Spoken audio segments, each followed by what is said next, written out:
sure everything's set up. So give them a little round of applause. I'm just going to talk for a couple of minutes, and then I'm going to introduce the people that you're actually really here to see. But at the James Beard Foundation, we work on our mission, which is good food for good. We're probably best known for the awards. Anybody, the James Beard Awards? Yeah, right? The medal, the Oscar of the food world. There's a couple winners right here. So, but at the James, yeah, you're still waiting. Leadership Award, I feel like. That's what we're lobbying for, right? Huge. But at the James Beard Foundation, just a few years ago, we kicked off this work to look at our food system, the group of programs that I run, our impact programs. And we were talking about this a little in the room, that we truly believe in all the worst ways that our food system is actually set up to do exactly what it was designed to do. Designed to deliver cheap, affordable, convenient, and safe food to millions and billions of people around the world. That's pretty much what it was designed to do. With external factors and all these other things, it's actually fundamentally broken and doesn't do the thing that we need it to do. Our food system doesn't deliver nourishing food in a meaningful way. It doesn't necessarily deliver food that's culturally relevant to people in meaningful ways.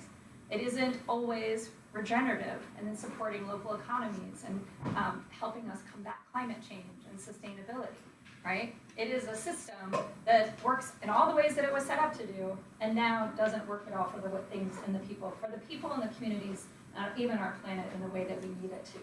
So we decided as an organization a couple of years ago to double down on this idea that we could fix this system, that we could create a new system, and the champions that we needed in the center of that conversation were chefs and farmers. That we needed the people who were producing our food, the broadest definition of farmers, our fishermen, our sea farmers, our water farmers, and our land farmers, all together in that conversation with the people who make food exciting and help bring us all together, chefs and restaurants. So we put together a series of programs that tackle food policy, food advocacy, leadership, diversity and inclusion, and all the things that we think that this food system should have. And at the center of that, as I mentioned, are chefs and farmers, but we also knew that it was important to bring politicians, journalists, policymakers, and eaters. I'm not a chef, I'm not a farmer. Guess what I am? I am an eater. I am a connoisseur of food, right? All of those people also needed to be part of this conversation. So it is one of the reasons that I'm so excited to do this series here at Sign. This is the second of 5 of these conversations that we'll be having. We had Representative Shelley Pingree, one of the great champions on Capitol Hill, and Chef Tom Clicchio here last week. We're here today with 3 amazing voices, which I'll introduce in just a second, and then we'll be here through the course of March and April with a variety of other voices, everything from fair wage and labor to environmental sustainability to the growth of local communities. And so we hope that you'll also come back for those. But let me turn this over to the 3 people that I'm really thrilled to have here. I get to do a lot of cool things at the James Beard Foundation. I got to interview Andrew and Jose Andres on stage at South by Southwest, right? Like, ooh. I get to hang out on farms and in restaurants. I get to do this. I get to talk to journalists and writers all over the place. And these are really 3 of my favorite champions. Pamela Hess, who is the executive director of Arcadia here in the DC metropolitan area. She is a former war correspondent and also a former communications director on Capitol Hill. So I think actually the farm offers her some peace. From those, she leads one of the most innovative groups tackling access and equity, and also some really great programs related to health and even our veterans, which are really powerful and special. And so we are really excited to hear from Pamela. Allison Aubrey is going to guide this conversation. She is a James Beard award-winning journalist. She is one of the journalists who actually invented the world of food policy and politics reporting. She created a blog called The Salt, which was then later brought into the NPR family, and we are so grateful for her leadership because she is actually one of the people that, as I said, started reporters and journalists looking deeply into food politics and policy. And then we're also joined by Andrew Zimmern, who's one of the great chef personalities, champions of all things delicious and unique, and diverse and culturally interesting and engaging. He also has a new documentary series that's launching February 16th on MSNBC, which I'm sure he will tell us all about, which features Pamela and Arcadia. We are also pleased at the James Beard Foundation to be the home of Andrew's Second Chances Scholarship, which is given specifically to people who need a second chance in life, whether it be from a life-altering illness or sobriety or a different chance for a veteran. And so we're really pleased to have his leadership on that. So with that, I'm going to turn it over to the three of them to have this wonderful conversation. We'll leave a little time for questions, and for questions we'll prioritize the students, so just know that to be the case. Enjoy. Thank you. Thank you. Pamela's letting somebody know. Thanks, everyone. This is on, right? And you're ready? Yeah. Okay. So when you start talking about how to make a better food system, food security, things get really jargony and complicated really, really quickly. So I want to create sort of like a central idea here for you that, to me, helps me navigate this space. And it's just a simple statement, and that is that there's a difference between feeding people and nourishing people. So malnourishment used to be like a really simple problem. It used to be hunger, right? And we would have hunger in poor, low-income neighborhoods, low-income countries. That problem has now, there's still a problem in many places, it's been eclipsed by something that is called the double burden of malnutrition, where you often have people eating a lot of empty calories, but they don't get the nourishment that they need. And the most direct way that we see that is through the diabetes epidemic, right? So the type 2 diabetes is a disease of poor diet, and it's oftentimes just eating the wrong kind of food. It's the kind of food that Katherine just mentioned that the food system was designed to create. And so we have this super efficient food system giving us all these empty calories in a food environment where you can eat anytime, any place. And that's over here on one side. And then we have a healthcare system that's struggling to figure out how to stem the costs and the disability linked to chronic disease. Last year, food eclipsed smoking as the leading cause of premature death around the world.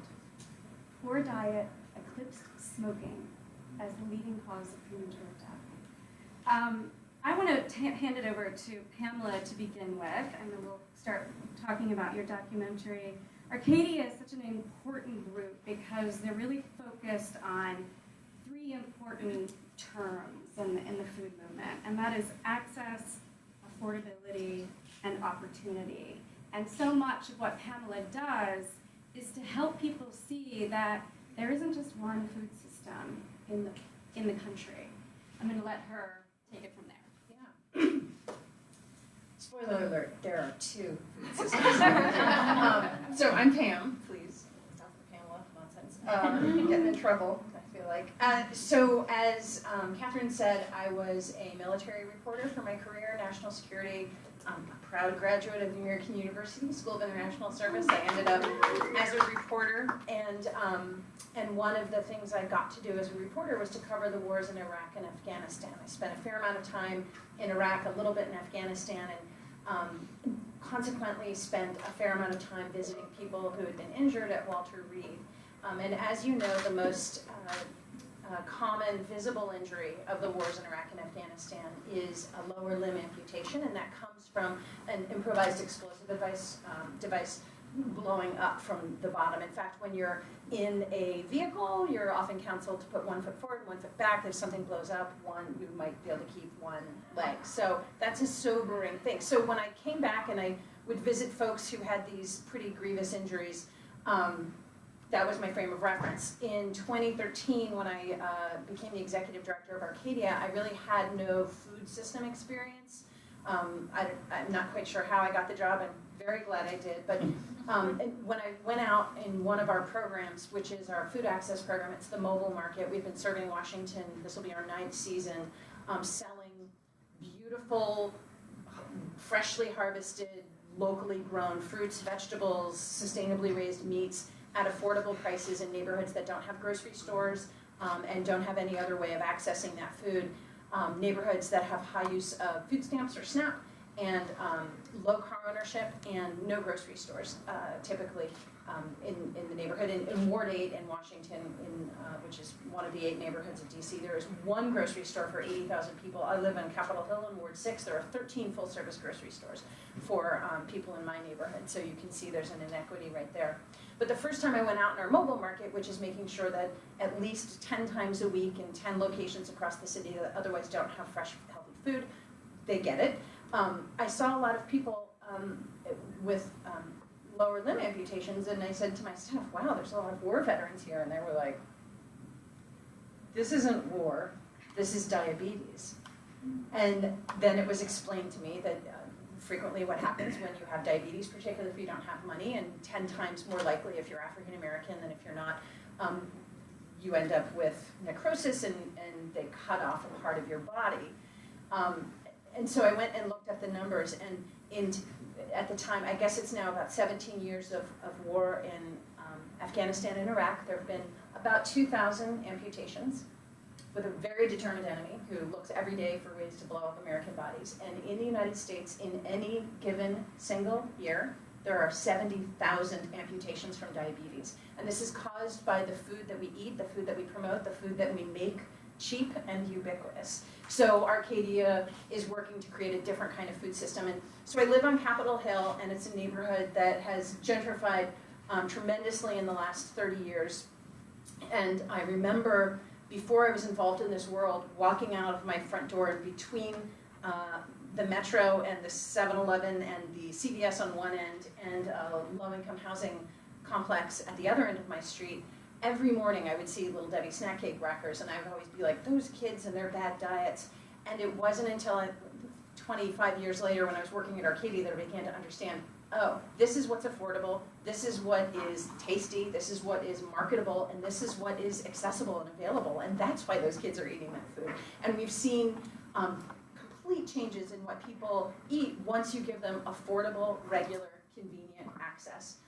There is something that I come up against in the funding communities and just in talking around with people about this food system, that they don't understand that there are 2 food systems, that all of us in this room almost certainly live in the beautiful one, where if you are hungry, you can go to Sweet Green, or you can go to Whole Foods, or you can go to the Safeway, and you have a working kitchen, and you have a refrigerator that works, and you can buy what you want to eat, and maybe you even have time to prepare it. And then there's another food system where there are not grocery stores, there are not fast casual restaurants that have something healthy, and you maybe don't have a kitchen that works. I have a customer at the mobile market who is a Navy veteran with a child, and she turns off the gas in her house in the summer, and she just makes raw salads, and that's what they eat, because it saves her about $30 for the summer.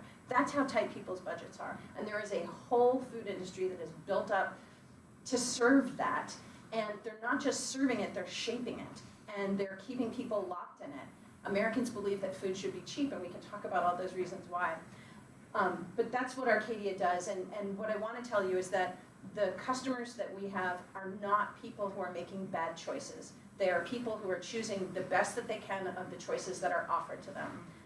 We know that Americans are allergic to inconvenience, and it's true across the board at every level. So what is endemic upon us as Americans, not just because it's like the nice thing to do and it's the equitable thing to do, but because it's absolutely financially vital that we do this. We are spending about $500 billion every year at a minimum treating chronic diseases that are caused by the foods that we eat. Imagine what we could do as a country if that was off the table, if we had $500 billion a year to spend somehow else.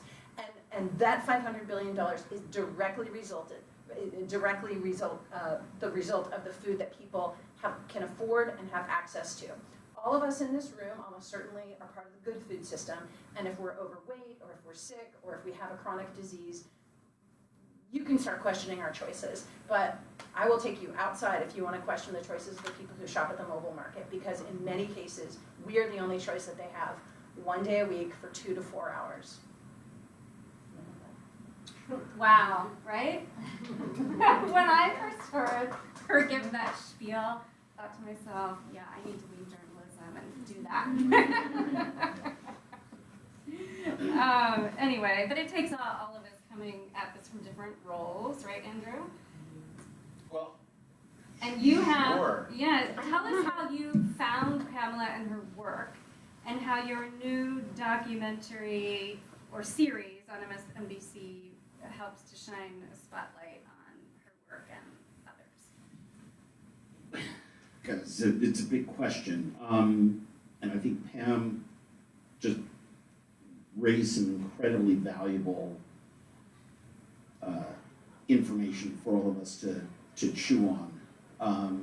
And I just want to, before I answer that question, there's a lot of numerology that's been referenced.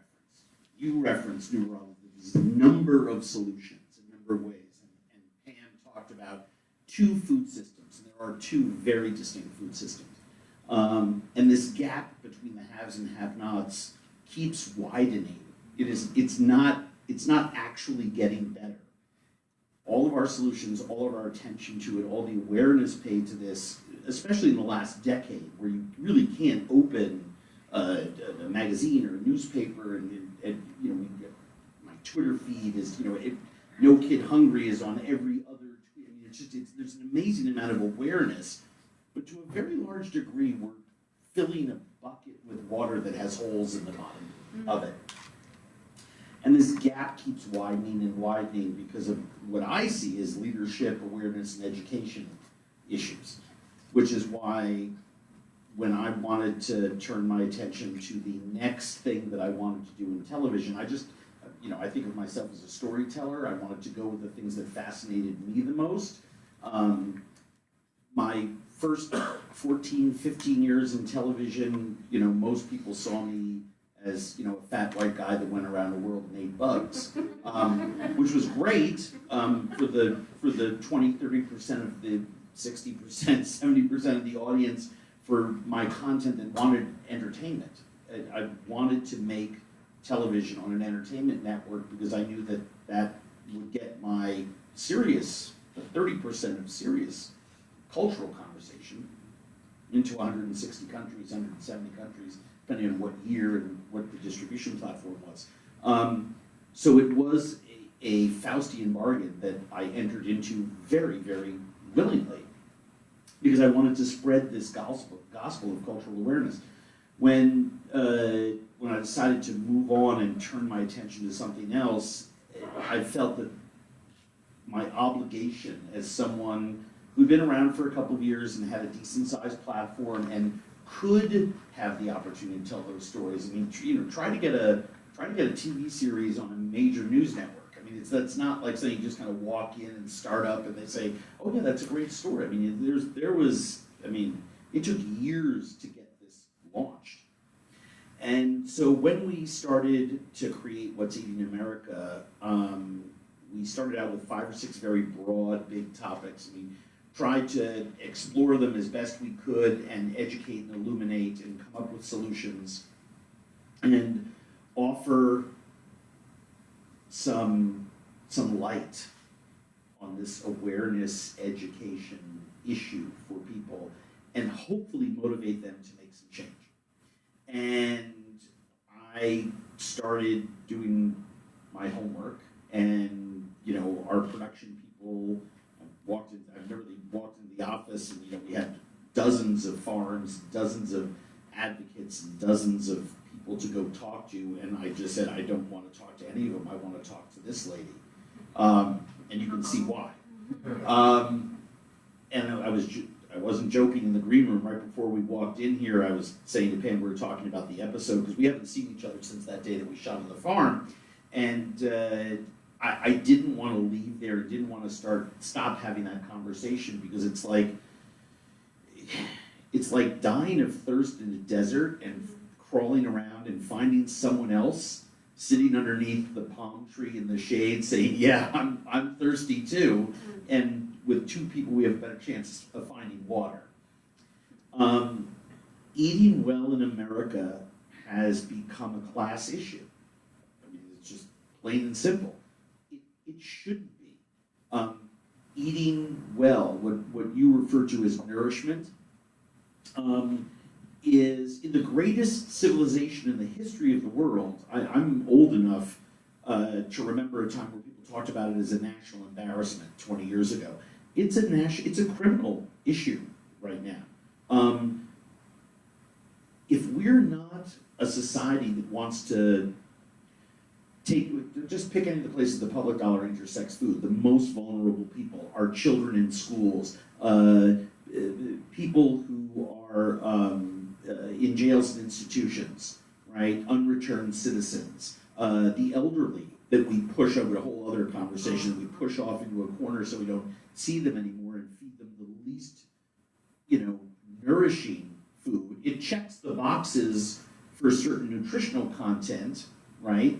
Because that's how the accounts are awarded to these big institutions to the tune of tens of millions of dollars. But we're really leaving huge amounts of people behind a gate from which I don't know how we retrieve them. And we continue to propagate the myth that this food revolution, this wonderful healthy thing where everyone's got a kale salad in front of them and is doing vegan before dinner and has these wonderful dinner parties and there's biodynamic wines on the table, that's a myth. I mean, that's still being sold to this teeny little fraction of people at the top. And the losers are all of us. And the reason is that all of that, and our research in it, God, I hate ever arguing with someone like Pam. This is not an argument. But that $500 billion number is very small.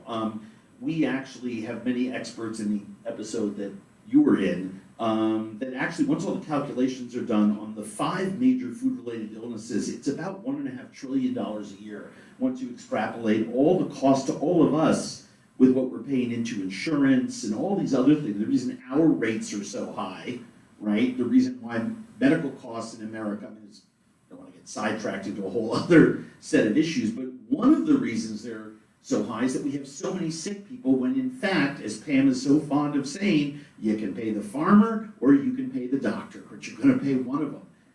If we don't stop paying the doctor and start paying the farmer, the situation that we're in is just going to get worse. And I think that propagates inequities. It promotes lack of access. It continues to burden all of us with a less healthy percentage of the population, and that percentage of the population keeps growing. I'm extremely sensitive as we went about making What's Eating America to 2 groups in there. One is children. We have a lot of vulnerable people, a lot of vulnerable populations.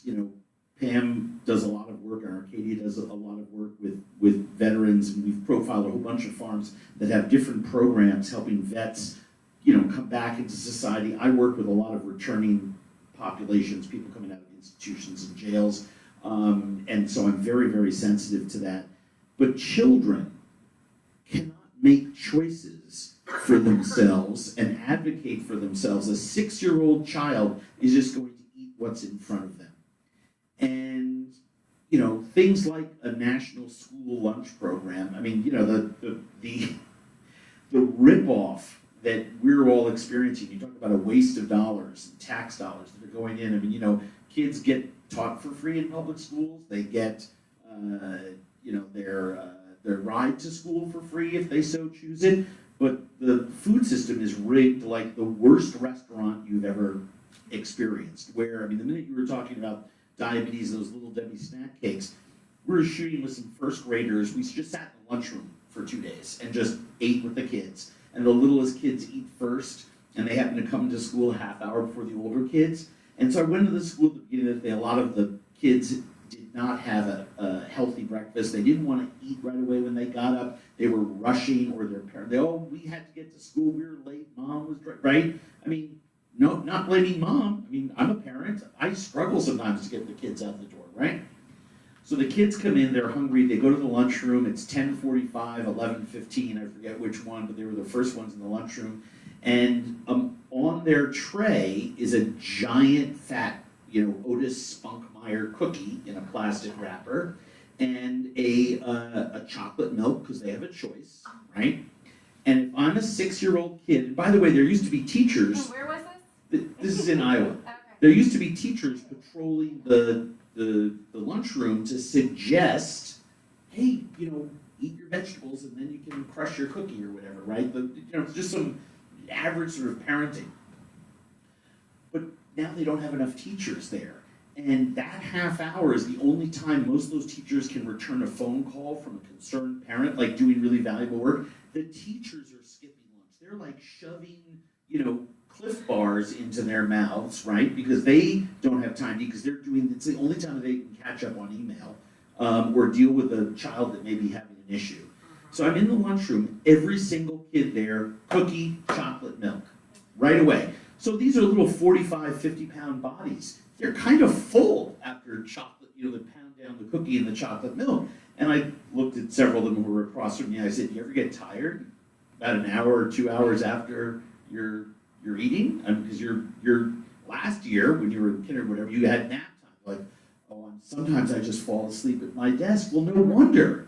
So we are breeding this society. We are causing this problem. We have so many damaged pillars. When I give talks, I think I'm up to like 21 different pillars that we need to address to deal with this. And the other big one is, the dollar stores. I mean, you talk about that food doesn't.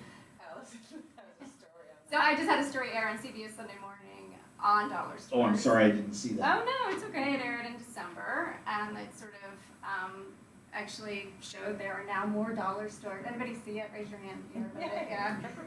There are now more dollar stores in the United States of America than there are Starbucks and McDonald's combined. There are 30,000.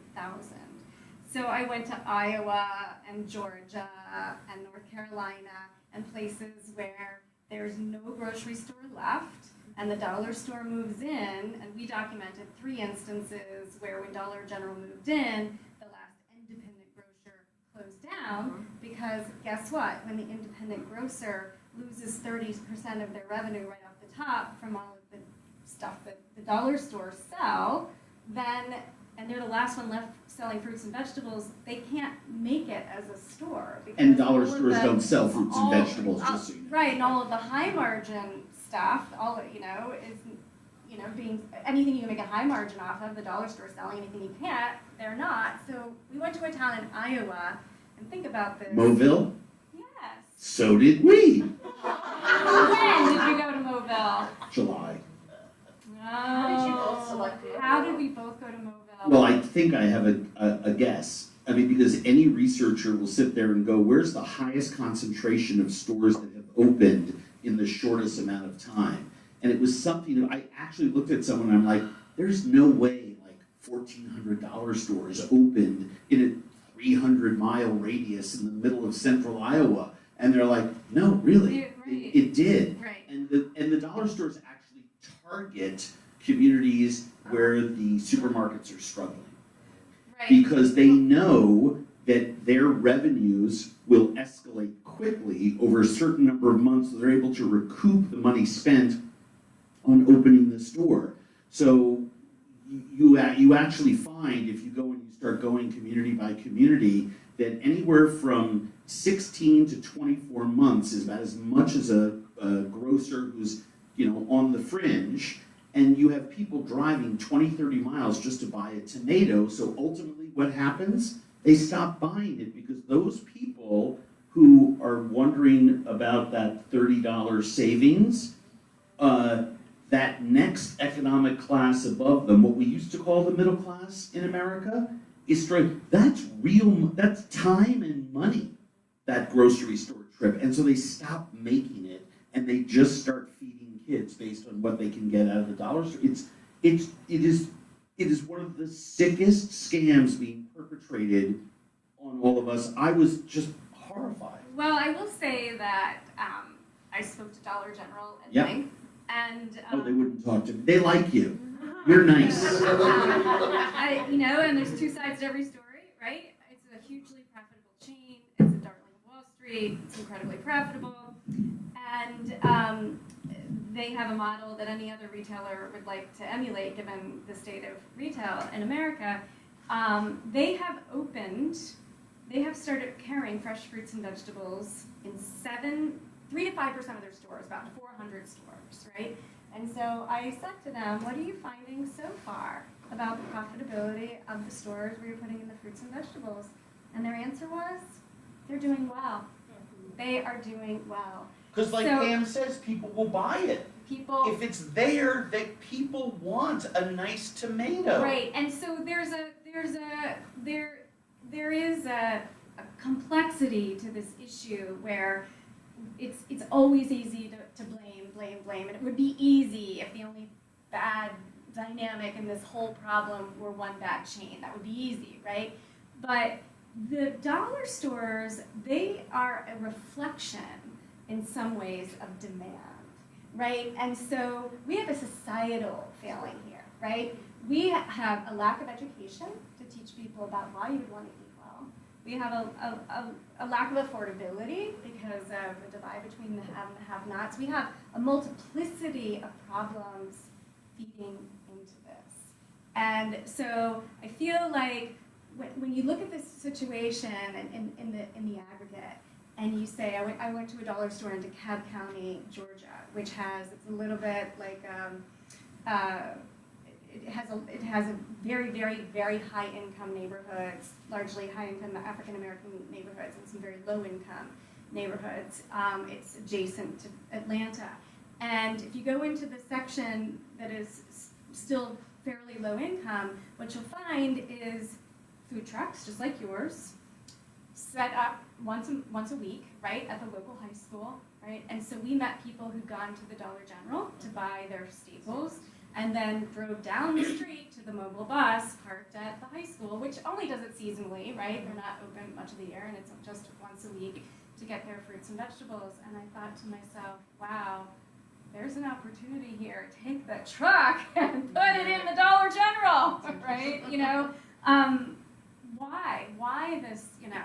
Anyway, what I think is interesting about this is rather than focus on who to blame, we have to focus on how each of us can be part of the solution, right?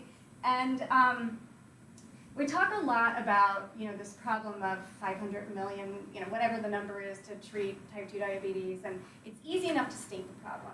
But I think what is way more compelling is to talk about what solutions have actually been shown to work so far. So 2 years ago, I went to central Pennsylvania. Geisinger is a huge operation, medical operation in central Pennsylvania. They have a lot of the Medicare, Medicaid contracts.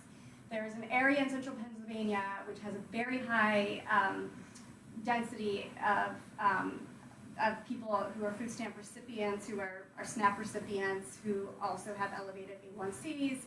And Geisinger started a program to say, if you live in this county and you have an A1C above 11, if you're have prediabetes, and you're food stamp eligible, come join our year-long initiative.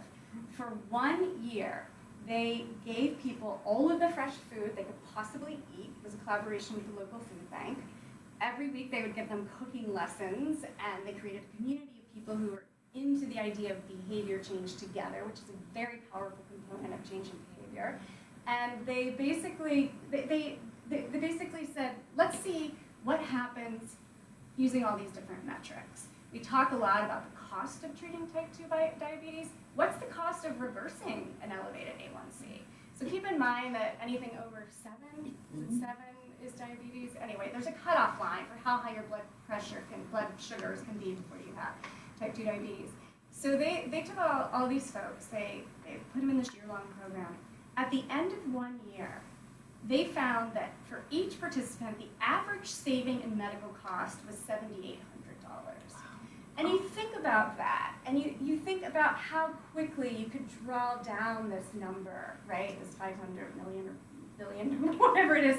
And the most telling story that I can't get out of my mind, which is included in the story, was a man that I met who told me that one day he started to feel a numbness in his toe. And by the time he got to the doctor, he had a sepsis infection and had to have a toe amputation. And during the procedure, he had lived alone, and so he had to be on antibiotics that were fed to him by a tube, and to do that you have to be in a clinical setting because you can't do that at home. And his medical bill for his toe amputation and his sepsis infections is one man living in central Pennsylvania was $362,000. Right? Like you can't and he looked at me and he said to me, nobody ever he said every once in a while the doctor would say to me, you gotta lose some weight, your weight's a problem, but nobody ever told me what to do. Right? This is, you hit the nail on the head. I want to go back to what you said at the beginning about, like, we can't keep poking fingers and blaming. I think one of the things that I'm now going to For the whole defend. problem. No one person is responsible for the whole I'm problem. going to defend the poking and the blaming for a second, because that's part of the education process, right? You're further along than a lot of other people who are hearing about this thing. And one of the things that I think is important, the educational thing, is you got to tell somebody, here's the problem. And a lot of times I feel like I'm talking to people who are nodding their head, but they're not understanding the severity of the issue that you just brought up. It's not we can't afford to change society and culture. We can't afford not to. And by the way, if you look into it, we actually save money. We actually save money. So better outcomes for people, better outcomes for society, better health, right? By the way, the waterfall effect, the halo effect from all of that would be kids learning more, better job creation. You just keep going on and on and on about the halo effect from all this. So what is at the cause? What's preventing this? And there were two things that struck me as we were doing a lot of our research. One of them is these food-related illnesses are starting to look a lot like alcoholism, and drug addiction, gambling addiction, etc. Now, I'm a recovering heroin addict and alcoholic, so I know a little bit about this, and I've been sober for 28 years continuously. And the thing that we talk about in the recovery world all the time is the strange mental blank spot that an alcoholic has. One of the problems with alcoholism is there's a little piece of it called denial, where you tell me I'm an alcoholic, all the evidence in the world proves it, and I look at you and go, no, I'm not, because I'm trying to protect my drug, my wubby, right? The thing that I think is helping me. That denial I've started to see as I've studied this diabetic problem and other food-related diseases, because if someone breaks their arm, they go right to, no one sits there and goes, yep, I broke my arm, I can see the bone pick, I'm not going to do anything about it. Eventually, this could get infected, I may lose the arm, and I could die from this, maybe, maybe it could heal and I'll just have a weird misshapen arm. Nobody just sits at home and deals with that. But with diabetes and other things that require life change, like alcoholism, like gambling addictions, people don't pursue this. Talk to all the doctors. That's why they have to have these nutritionists. And the minute you get that elevated A1C, they walk you into the room to start to educate you about what to eat, because people don't want to change their lifestyle. So part of the issue that we have to change, if you want to really start talking about solutions, how do we change our culture? The example that you gave of this sort of like human experiment and communal, right? That's the Hazelden model of recovery. That's what Alcoholics Anonymous was founded on too. Let's put 20 people that all have the same problem into a room and let them start to help each other, and miracles happen, right? We have to start looking at those solutions in other areas that have worked to deal with this problem, to change what is an addiction to salt, fat, sugar, but most importantly, to cheap food of a certain size and color. One very quick example, that steak in the supermarket, right, is technically enough to feed 2 people, right? It's 10 to 12 ounces. Anyone will tell you that's 2 portions, not 1. But we're addicted societally to looking in the grocery store case and seeing a red cow muscle this big that's 12 ounces, and it better be at $9 a pound, right? Cheap food that's fast and convenient and not good for you isn't just Taco Bell. It's in our supermarkets. Restaurateurs can't afford. I'm sure there's some people here who have dealt with this on the consumer side of things. You said you're an eater. Tracy Desjardins at a conversation series in Copia that I ran this year she had to close Jardiniere, one of the 100 best restaurants in America, run by a chef who's absolutely brilliant. And she took all the money the restaurant was making and decided to reward her employees the way she would want to be treated, gave them health insurance and all this kind of stuff, matchy stuff that would come with any sort of corporate job. And she was breaking even and losing a little bit of money. And so she says, well, I'm going to put a little 3% thing on the bottom of the menu and tell people. Customers were up in arms. And then she said, well, I'll try another experiment. I'll actually start charging what that half chicken cost me. And what she found, because Jardiniere had been open for like 24 years, something like that, was that when she opened, the half chicken with just some sauteed greens and a roast potato or two and a little natural jus, like nothing fancy, right? We're not talking about a children's portion designed by an interior decorator, but like the chicken, the roast chicken in a restaurant was like $19.95 when she opened in 1995, and in 2020 it was like $23, even though the cost of everything surrounding that chicken, her labor, wages, rent, the chicken itself, everything else had gone up 40 or 50%. We are addicted to this cycle of food that's unhealthy for us, and it's not just the Little Debbie snack cakes, and it's not just like McDonald's. It's easy to point fingers and blame fast food. It's actually our food system, and we have to change our behavior. Yeah, and even when you do change your behavior and you eat well most of the time, who among us has, I'm a healthy eater. I go to the airport and it's 9 o'clock at night. I'm like, I want a Reese's, some chips. Like, right? It's the food environment. Like, we can't escape it. One thing that I will say that I have found covering this issue for many years is that in a newsroom, what you find is that you hear that expression, what bleeds leads or whatever, that would be sort of like for local news, but even at NPR, we have to pay attention to the news du jour, right? So right now, this week I've been covering coronavirus, which is interesting. So far, nobody in the US has died from it.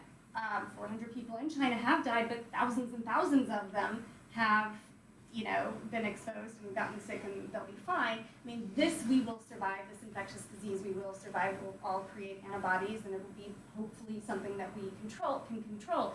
I'm not dismissing what is happening with coronavirus. There's a lot unknown about it.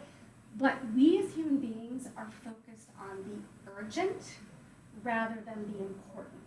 And sometimes there's an overlap there. Sometimes the urgent is the important. But sometimes with eating and obesity and these food issues, it's just really hard to create an urgency around them. Like, it's the stuff, I always say I cover the stuff that will slowly kill you, right? And I don't cover Ebola and I don't cover wars. I cover the stuff that will slowly kill you, and it's really, really hard to get attention. And so we're not, as human beings, very good at relative risk in our minds, right? Like, how many people have you heard this week saying, oh, I hope I don't have the coronavirus? Well, you don't, right? You don't have it. But you might be concerned about some other things if you don't have a healthy diet. Maybe your cholesterol is crept up, or even your A1C. There's a much higher likelihood for anyone in the United States of America that is the reality. But we don't focus on it, and I think that the point you were making about that moment when a person is diagnosed as having prediabetes, it can be a very important moment. And within the medical establishment, there's controversy about whether to give a disease term to something that is really just a marker for what's coming.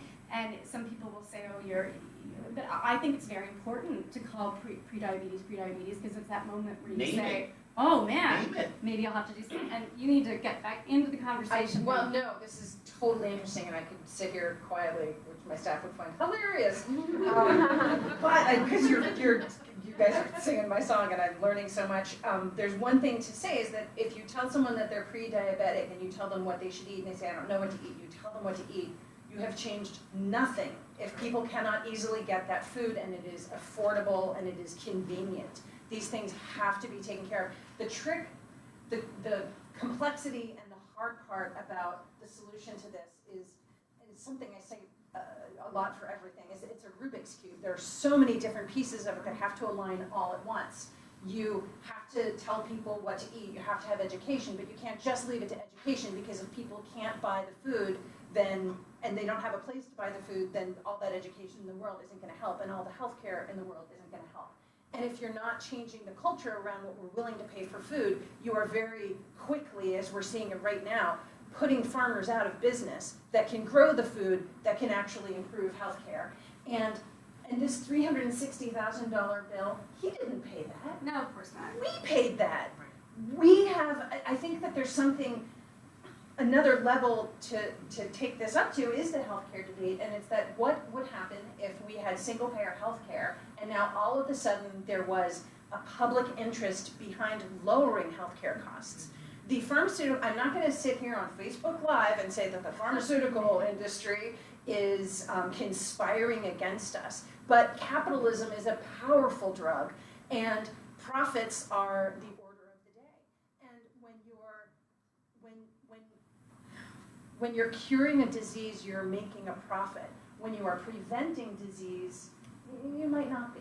So there's so many things that have to happen all at once and have to disentangle. And I guess my question for the both of you is, with this massive cultural shift that has to happen and the incredibly high stakes but slow moving stakes, is it even possible?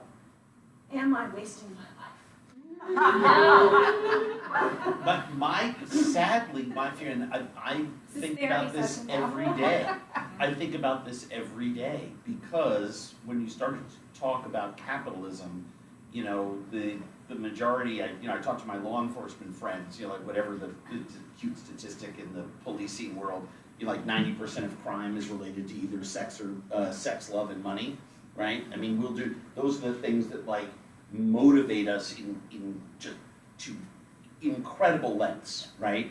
Love and money are super, super powerful drugs, right? So, you know, is the pharmaceutical industry bad? You know, parts of it. Is big food bad? Well, parts of it. You know, I mean, there's other parts. They distribute, they feed. I mean, you listed a whole bunch of things that big food does for us. Is that culturally, have we gone too far like that? Have we passed the Rubicon where it's almost impossible to claw our way back from that? We are so blessed in this room because we're part of that first food system that you talked about, that if we're feeling like we need to, you know, lose a couple pounds, it's like, okay, I'm gonna do salads, I'm gonna cook some healthier stuff at home, and I'm gonna take the time to put a bag of carrots or whatever it is healthy. I'm gonna take those almonds from the house and put them in my knapsack so I don't eat the crappy stuff in the airport or on the plane. Like, I do that when I'm mindful, and then I think, how lucky am I have the time to do that? Or have the money to be able to buy almonds. I don't know how many of you have seen what almonds cost. It's absurd. A lot of that has to do with climate change. So I struggle all the time with that answer, and I look to, sadly, to people like Allison. You know, it's not me. You know, but you know, that's why I try to surround myself with smart people and try to talk to as many people as I can, so that I get the ideas and I get the inspiration to keep going, because I want to keep going. I'm a positive person. I'm a glass 3/4 full person, but this issue is absolutely paralyzing to me when I see the depths of it. I mean, I came off the road from doing our 5-doc 6-hour series. The premieres February 16th at 9 o'clock. And I realized I needed to have like 3 or 4 days like alone in a cabin with like books and nothing else, because I felt like I had come from the world of the war correspondent, from the world where you come from, and because that was the first time in my life I really joined that, invested 5 months of my life in it, and the things that I heard about climate change, about health and wellness, about food, all the stuff that was food, all told through the lens of food, even voters' rights, scared the living shit out of me. let me add to this, to expand your aperture further on the food system, the environment. And we are talking about climate change, et cetera. Let me take you back to something much less sexy, drinking water. The drinking water in the Midwest in several towns, including Toledo, is rendered poisonous, toxic, from toxic blue algae, which comes from the runoff from agricultural fields and from front lawns, from nitrogen boosting. And it's helped along by rising heat because the sun sort of supercharges it. But we have a system that renders our water supply poisonous for 10 days at a time. And you cannot filter this out. So what the hell are we doing? We are killing ourselves because we cannot be bothered to do something else with fertilizer and agriculture, and that's just one piece of it. Forever, the Midwest has been, plowing and tilling the ground and not planting cover crop, and there's soil that erodes into the Mississippi, and you and I pay the cost by paying the Army Corps of Engineers to keep that river clear of silt. That is from the agricultural community and some other stuff too. But there are all of these other costs that are associated with our food system that nobody is adding up because nobody wants to, and for whatever reason. This seems very simple if we would be in charge. Well, to your point, what do you roll back? I mean, you brought it up, like, what do you roll back? So, okay, I want to be glass half full person too, so I have a couple thoughts. I think that, in my experience, that it has not always been easy for people to connect the dots, say, on the ecological impact of what we eat. And until recently, researchers and scientists haven't been able to agree on it, though they have now, and that helps a lot, right? But I look at little things like the huge growth of the Impossible Burger last year, and the man who started that company, who I also profiled on CBS Sunday Morning, is a scientist. He ran a lab at Stanford. He actually is a genius. He developed microarray technology. So whenever you read about a study that says, whenever you read anything about any kind of medical study where the conclusion is based on some sort of a genetic analysis, that is possible now because of the development of the microarray technology. The man developed that, and then he was on sabbatical at Stanford, and he said to himself, okay, I've developed the microarray technology to help us study many genes at once. What is he asked himself, I want to solve the most important problem in the world. And he landed on this idea of curbing animal agriculture in the conventional way, sort of the way it's done now, right? And because he realized that if you connect the dots between the fires we saw this summer and the Amazon, right?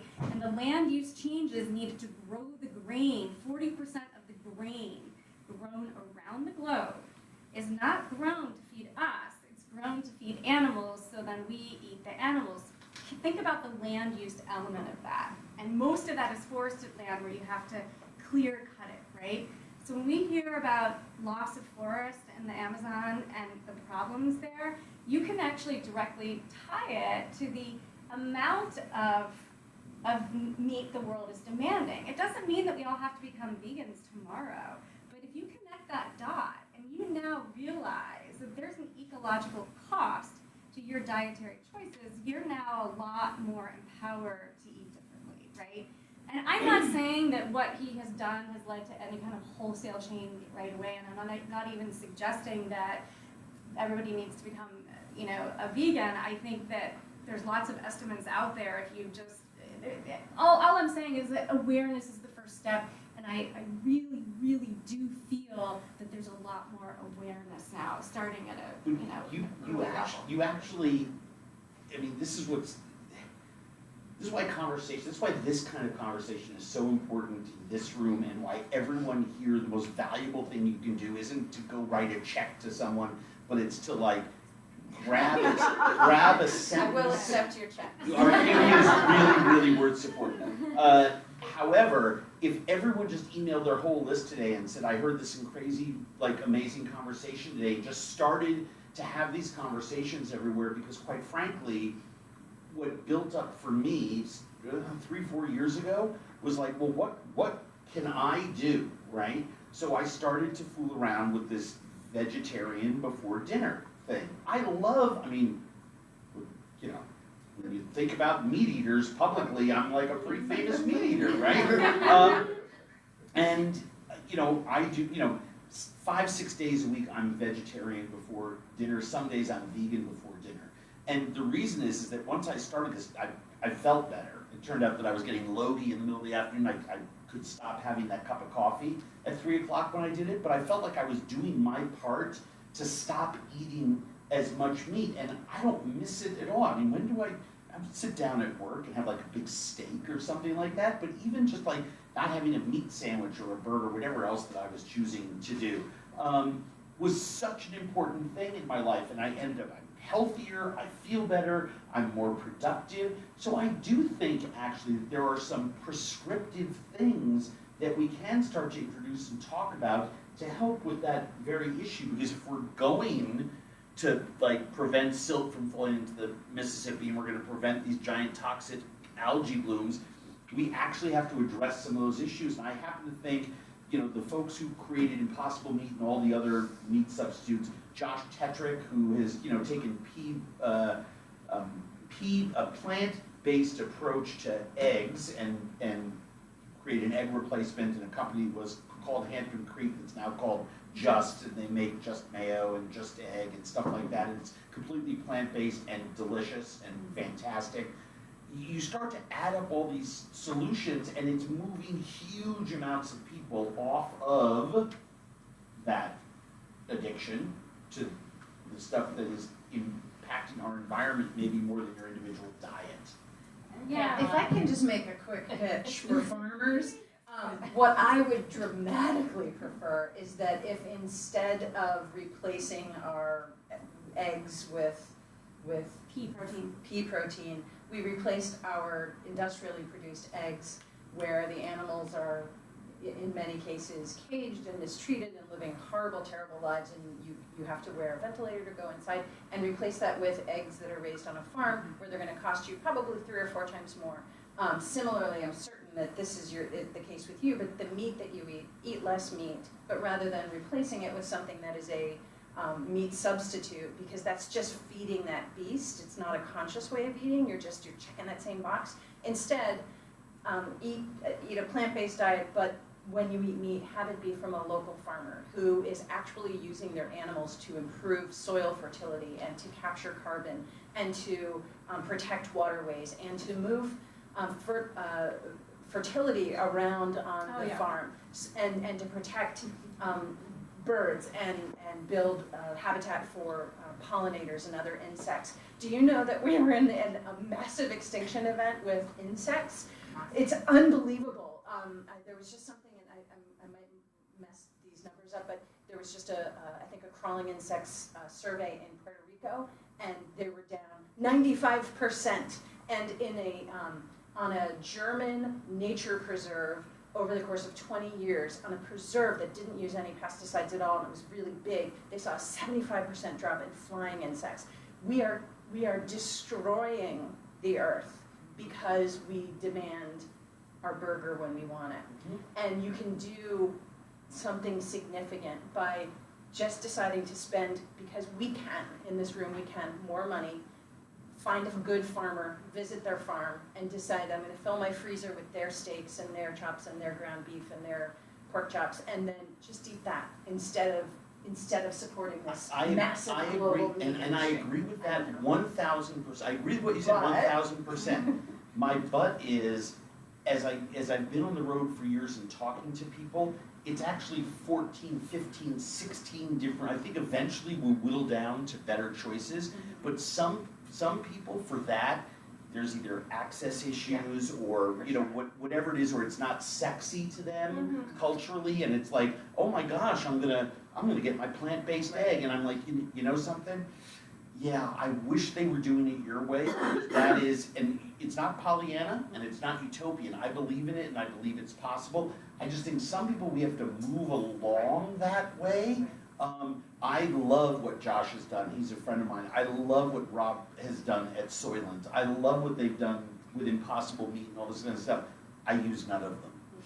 But that's because I can afford, I'm that guy in the middle of the magazine centerfold that goes down to the farmer's market 2 or 3 days a week, and when I don't, I'm like, I can go to the swanky market, and I've got lots of them in my neighborhood, and it's just like, I'm part of that problem, I'm that poster child for that problem, but I can afford to, and I have the time to do that. I left work, I'm gonna cook dinner for friends, I leave work early. Right. That's a luxury, It's a it's privilege an insane luxury. to do that. I wanna say one. And let's think about who wants to take questions. You finish up, Oh, Pamela, well, just and one thing I want to say is that there's also a powerful thing to farmers markets and food, and one of my former market managers is here. We did a survey of senior citizens who were near our mobile market but didn't shop there, and one of the reasons that they said they didn't shop there is that they lived alone now, and after a lifetime of cooking for 10 people, it was too depressing for them to buy their own food and cook for it. So there's a social element too, and the flip side of that is that our markets are places, they're gathering places and celebration, and the reason we also that have a loneliness epidemic. yeah, and the reason that we shop at farmers markets is, the food is great and we like to support that, but there's also, it's an event, it's fun, Yes. you see people you know, and we're denying that to whole swaths of our city by not having markets there, so. All right, back here, a question? Yes, thank you for bringing thoughtful attention to this vital issue. I think I want to push a little bit further on the question of whether some parts of big food are bad, because it sounds like what you're